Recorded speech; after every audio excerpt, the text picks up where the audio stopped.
Hello అండి. Welcome back to Telangana recipes. ఈ వీడియోలో గుత్తి వంకాయ కర్రీ చాలా ఈజీగా ఎలా చేసుకోవాలో చూద్దాం. ఈ కర్రీకి కావాల్సినవి వంకాయలు, పచ్చిమిర్చి, ఉల్లిగడ్డ, కరివేపాకు, కొత్తిమీర, ఇంకా చింతపండు.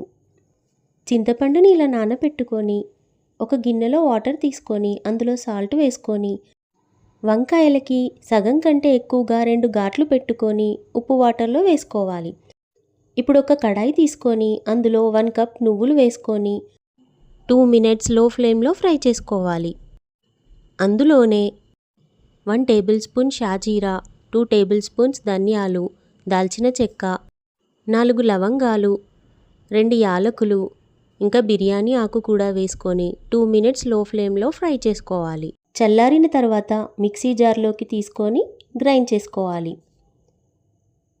ఇప్పుడు ఆ పౌడర్ని ఒక ప్లేట్లోకి తీసుకొని అందులో 2 టేబుల్ స్పూన్ కారం, మీ టేస్ట్కి తగినంతగా సాల్ట్ వేసుకొని 1 టేబుల్ స్పూన్ అల్లం వెల్లుల్లి పేస్ట్ వేసుకొని కొంచెం చింతపండు రసం వేసుకొని కలుపుకోవాలి.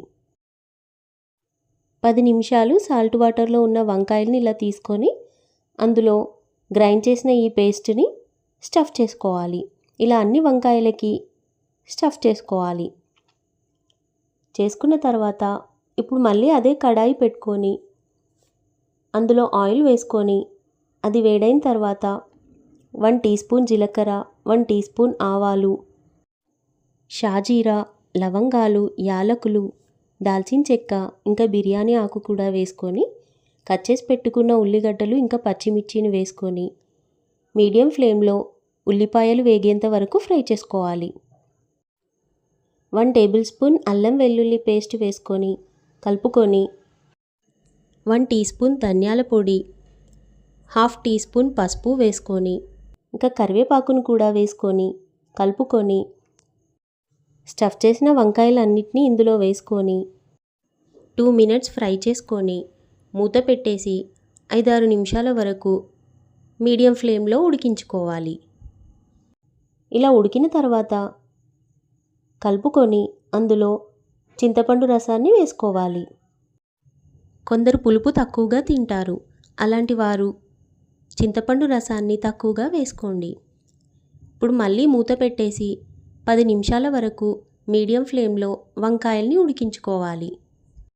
ఇలా వంకాయలు ఉడికిన తర్వాత కొత్తిమీరని వేసుకోండి. వంకాయల్ని కలుపుకొని మూత పెట్టేసి 2 నిమిషాల వరకు లో ఫ్లేమ్లో ఉడికించుకోండి.